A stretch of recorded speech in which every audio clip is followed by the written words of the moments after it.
Hare Krishna, Krishna Krishna, Hare Hare, Hare Ram, Ram Ram, Hare Hare. Hare Krishna, Krishna Krishna, Hare Hare, Hare Ram, Ram Ram, Hare Hare. Hare Krishna, Krishna Krishna, Hare Hare, Hare Ram, Ram Ram, Hare Hare. Hare Krishna, Krishna Krishna, Hare Hare, Hare Ram, Ram Ram, Hare Hare.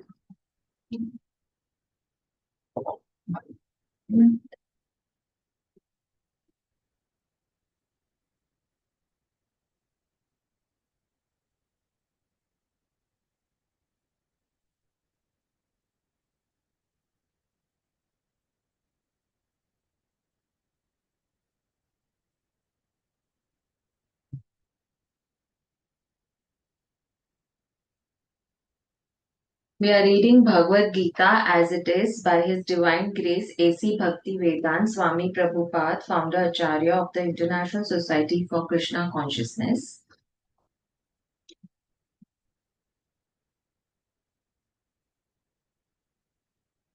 Let's read.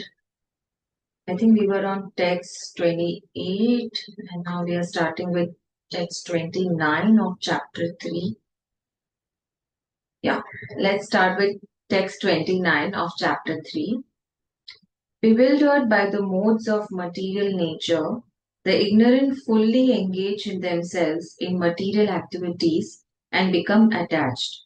But the wise should not unsettle them, although these duties are inferior due to the performer's lack of knowledge. Wow, this is very beautiful and interesting. Let's read the purport. Persons who are unknowledgeable falsely identify with gross material consciousness and are full of material designations. This body is a gift of the material nature, and one who is too much attached to the bodily consciousness is called manda, or a lazy person without understanding of spiritual soul. Ignorant men think of the body as a self. They accept bodily connections with others as kinsmanship. The land in which the body is obtained is their object of worship, and they consider the formalities of religious rituals to be ends in themselves. Let me read that again. Ignorant men think of the body as the self, means body and self is one. Okay. They accept bodily connections with others as kinsmanship, like my kingdom, like that. The land in which the body is obtained is their object of worship. Okay. And they consider the formalities of religious rituals to be ends in themselves. Like this is the like end means this is the purpose. Religious rituals is the only purpose or the final purpose. Social work, nationalism, and altruism are some of the activities for such materially designated persons. Under the spell of such designations, they are always busy in the material field. For them, spiritual realization is a myth, and so they are not interested. Those who are enlightened in spiritual life, however, should not try to agitate such materially engrossed persons. Better to prosecute one's own spiritual activities silently. Yes, you carry on your spiritual activities silently, don't try to teach them or provoke them. Such bewildered persons may be engaged in such primary moral principles of life as non-violence and similar materially benevolent work. Right. Men who are ignorant cannot appreciate activities in Krishna consciousness, and therefore Lord Krishna advises us not to disturb them and simply waste valuable time. Yeah. But the devotees of Lord are more kind than the Lord because They understand the purpose of the Lord. Consequently, they undertake all kinds of risks, even to the point of approaching ignorant men to try to engage them in the acts of Krishna consciousness, which are absolutely necessary for the human. Let's move to text 30. Therefore, O Arjun, surrendering all your work unto me, with full knowledge of me, without desires of profit, with no claims to proprietorship, and free from lethargy, fight. Let's read the purport. This verse clearly indicates the purpose of Bhagwat Geeta. The Lord instructs that one has to become fully Krishna conscious to discharge duties as if in military discipline. Such an injunction may make things a little difficult. Nevertheless, duties must be carried out with dependence on Krishna because that is the constitutional position of the living entity. The living entity cannot be happy independent of the living entity cannot be happy independent of the cooperation of the Supreme Lord because the eternal constitutional position of the living entity is to become subordinate to the desires of the Lord. Arjun was therefore. So, desires of the Lord sounds like very as if we are at his BS that whatever he desires. So, whatever he desires is for the benefit of his people, his devotees. He never desires anything which is for himself, right? So desires have to be taken in a very conscious way when we say Lord's desire. So Lord's desire is something means everybody is going to benefit from it. That's why it is important for us to do it so that it benefits all of us, not only just self but other souls as well. Arjun was therefore ordered by Sri Krishna to fight as if the Lord were his military commander. One has to sacrifice everything for the goodwill of the Supreme Lord and at the same time discharge prescribed duties without claiming proprietorship. Arjun did not have to consider the order of the Lord. He had only to execute his order. So he's saying he didn't have to consider or think about what he's saying, he just had to do it.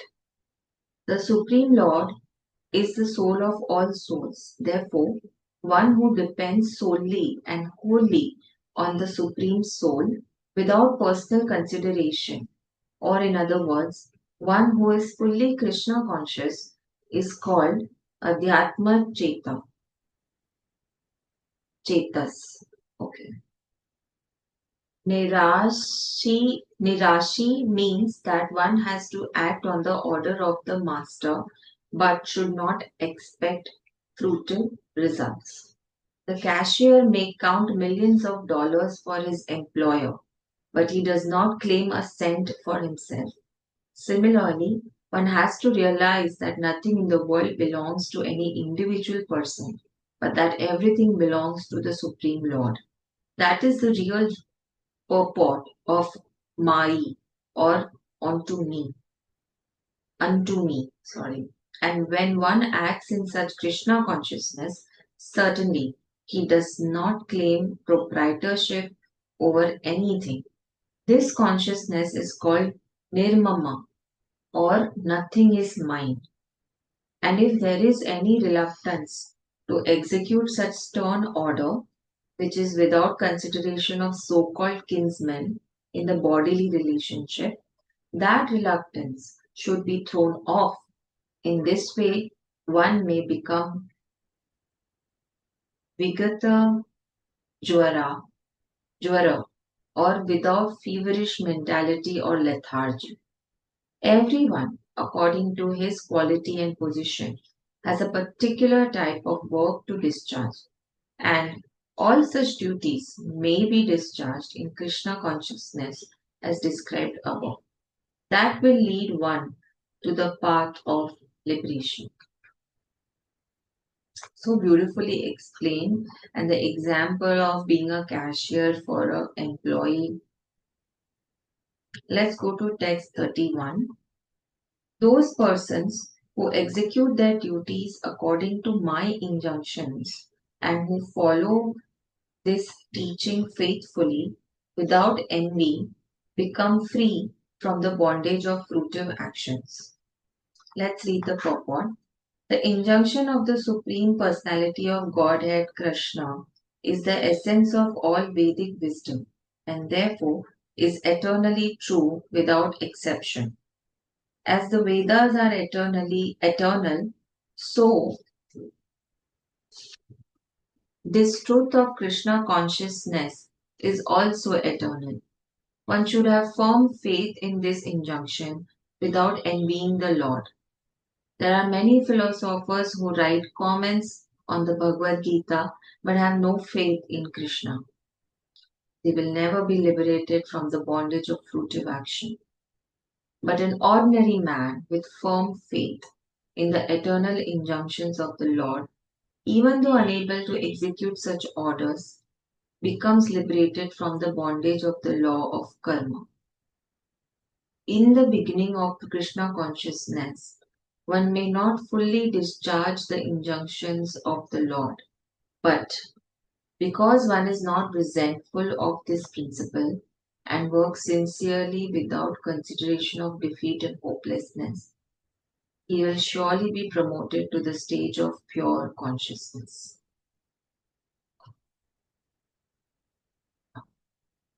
Text 32.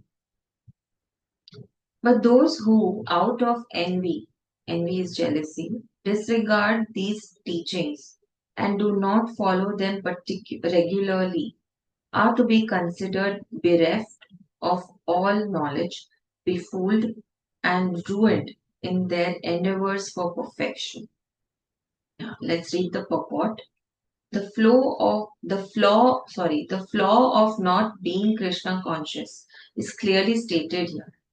As there is punishment for disobedience to the order of the Supreme Executive Head, so there is certainly punishment for disobedience to the order of the Supreme Personality of Godhead.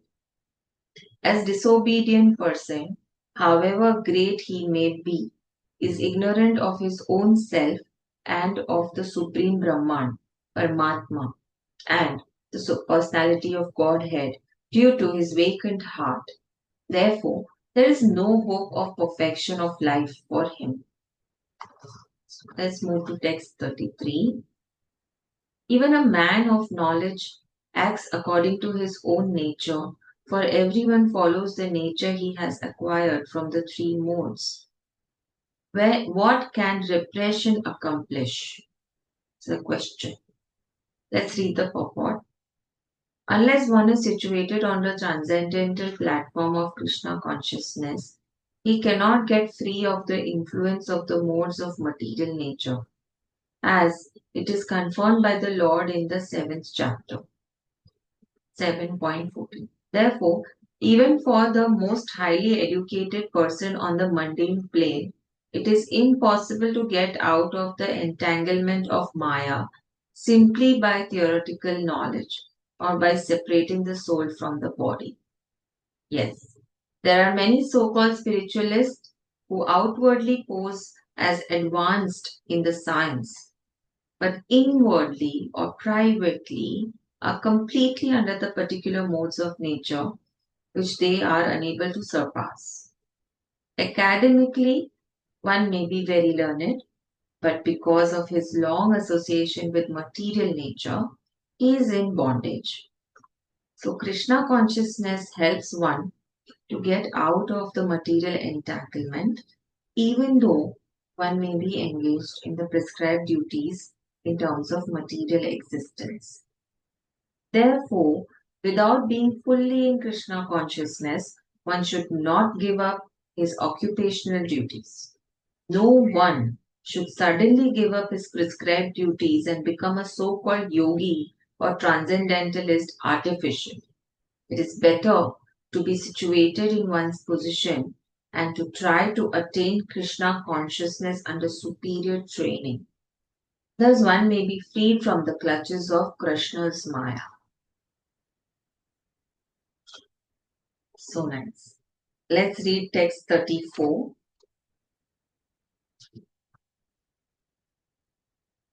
There are principles to regulate sorry. There are principles to regulate attachment and aversion pertaining to the senses and their objects. One should not come under the control of such attachment and aversion because they are stumbling blocks on the path of self-realization. True. Let's read the purport. Those who are in Krishna consciousness are naturally reluctant to engage in material sense gratification. Yes.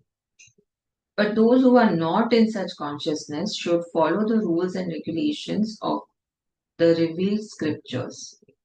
Un- Unrestricted sense enjoyment is the cause of material engagement. But one who follows the rules and regulations of the revealed scriptures does not become entangled by the sense objects. For example, sex enjoyment is a necessity for the conditioned soul, and sex enjoyment is allowed under the license of marriage ties. According to spiritual injunctions, one is forbidden to engage in sex relationship with any woman other than one's wife. All other women are to be considered as one's mother. But in spite of such injunctions, a man is still inclined to have sex relationships with other women. These propensities are to be curbed. Otherwise, they will be stumbling blocks on the path of self realization. As long as the material body is there, the necessities of the material bodies are allowed, but under rules and regulations. And yet, we should not rely upon the control of such allowances. And yet, we must not rely on the control of such allowances. Okay? One has to follow those rules and regulations unattached to them because practice of sense gratification under regulations may also lead one to go astray as much as there is always the chance of an accident even on the royal roads. Although they may be very carefully maintained, no one can guarantee that there will be no danger even on the safest road. The sense enjoyment spirit has been current a very long time owing to material association. Therefore, in spite of regulated sense enjoyment, there is every chance of falling down. Therefore, any attachment for regulated sense enjoyment must also be avoided by all means. But attachment to Krishna consciousness or acting always in loving service of Krishna detaches one from all kinds of sensory activities. And therefore, no one should try to be attached no one should try to be no one should try to be detached from Krishna consciousness at any stage of life. The whole purpose of detachment from all kinds of sense attachment is ultimately to become situated on the platform of Krishna consciousness.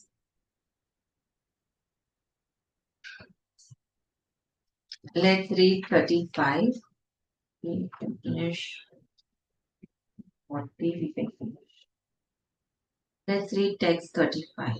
It is far better to discharge one's prescribed duties faultily, even though faultily, than another's duties perfectly. Right? It is far better to discharge one's own prescribed duties, even though faultily, than doing another's duties perfectly. Destruction in the course of performing one's own duty is better than engaging another's duty. For to follow another's path is dangerous. This is very interesting. Let's read the purport. One should therefore discharge his prescribed duties in full Krishna consciousness rather than those prescribed for others. Materially, prescribed duties are duties enjoined according to one's philosophical condition and psycho-philosophical condition, right? I'm sorry. Why am I reading like that? One second. I just missed it. Let me read again. Materially prescribed duties. Sorry. Materially prescribed duties are duties enjoined according to one's psychophysical condition under the spell of the modes of material nature. Spiritual duties are as ordered by the spiritual master for the transcendental service of Krishna. Right. But whether material or spiritual, one should stick to his prescribed duties even up to death rather than imitate another's prescribed duties. Duties on the spiritual platform and duties on the material platform may be different, but the principle of following the unauthorized direction is always good for the performer.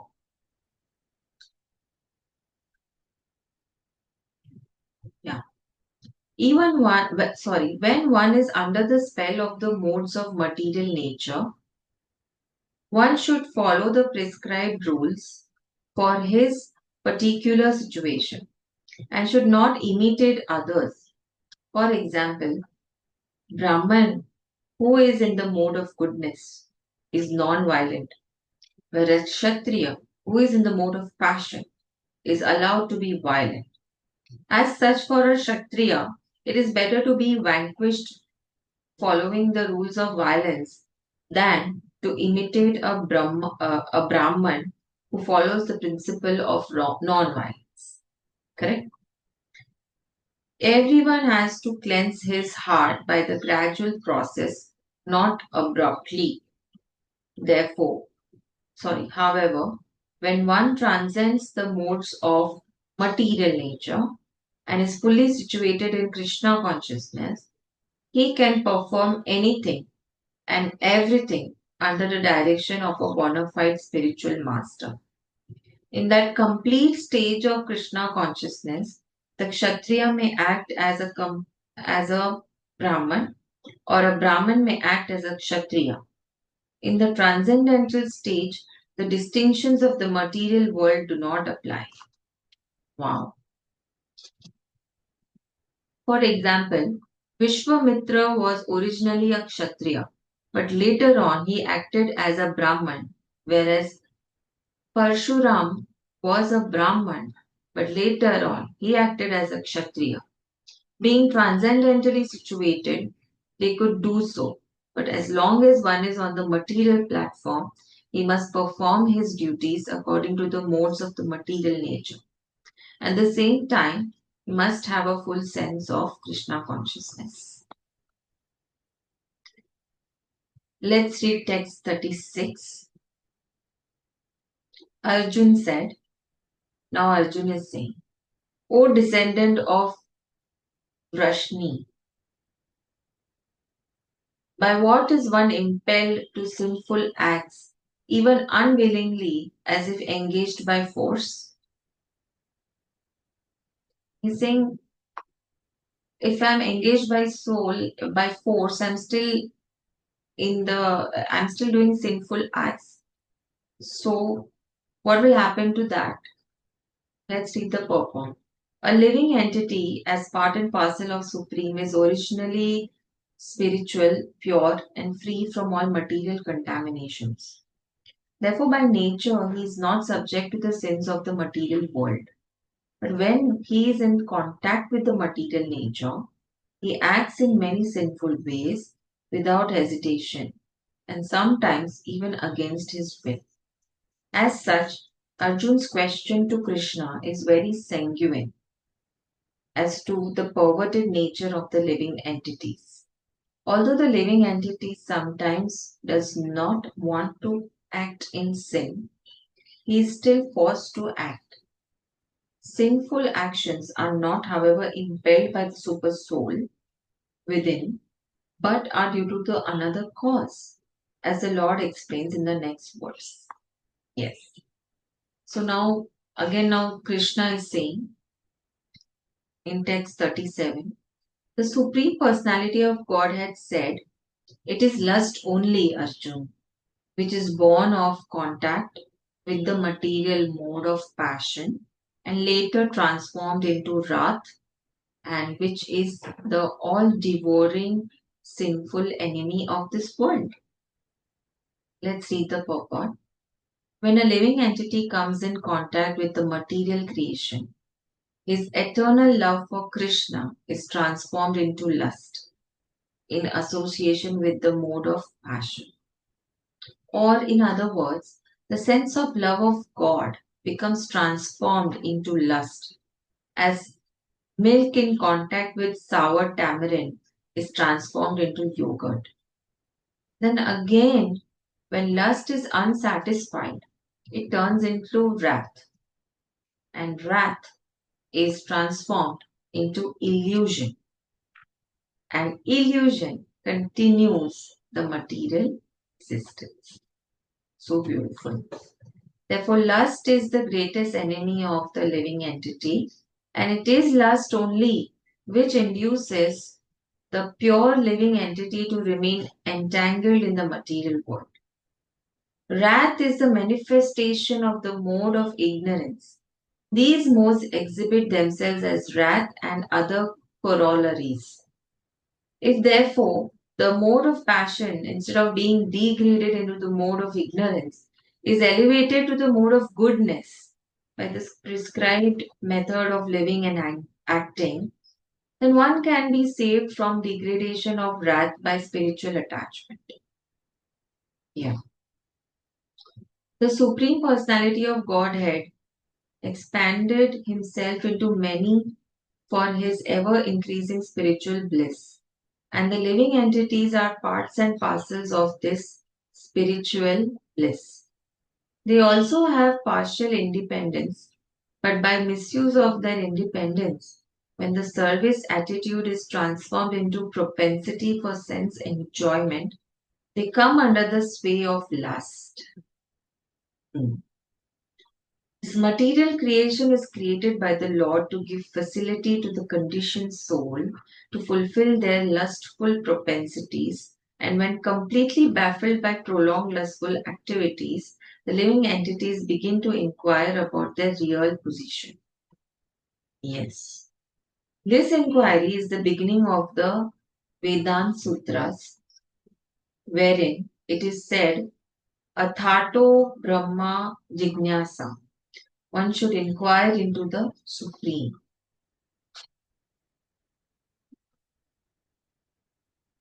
And the Supreme is defined in Srimad Bhagavatam as Janmadi Asya Yato Nvayad Nvayad Itarashka, or the origin of everything is the Supreme Brahman.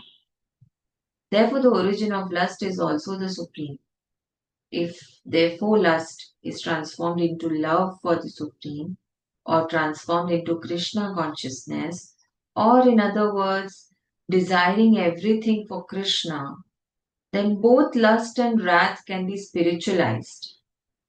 Hanuman, the great servitor of Lord Ram, exhibited his wrath by burning the golden city of Ravan. But by doing so, he became the greatest devotee of the Lord.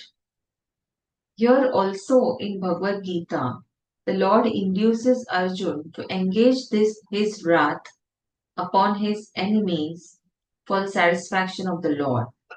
Therefore, lust and wrath, when they are employed in Krishna consciousness, become our friends instead of our enemies. So nicely explained. Let's go to text 38. As fire is covered by smoke, as a mirror is covered by dust, or as the embryo is covered by the womb, the living entity is similarly covered by different degrees of this lust. So we are so entangled. Let's read the purport. This is the last text, then we will close. There are 3 degrees of covering of the living entity by which his pure consciousness is obscured. This covering is but lust under different manifestations like smoke in the fire, dust on the mirror, and womb about the embryo. When lust is compared to smoke, it is understood that the fire of the living spark can be a little perceived. In other words, when the living entity exhibits his Krishna consciousness slightly, he may be likened on the to the fire covered by smoke. Although fire is necessary where there is smoke, there is no overt manifestation of fire in the early stage.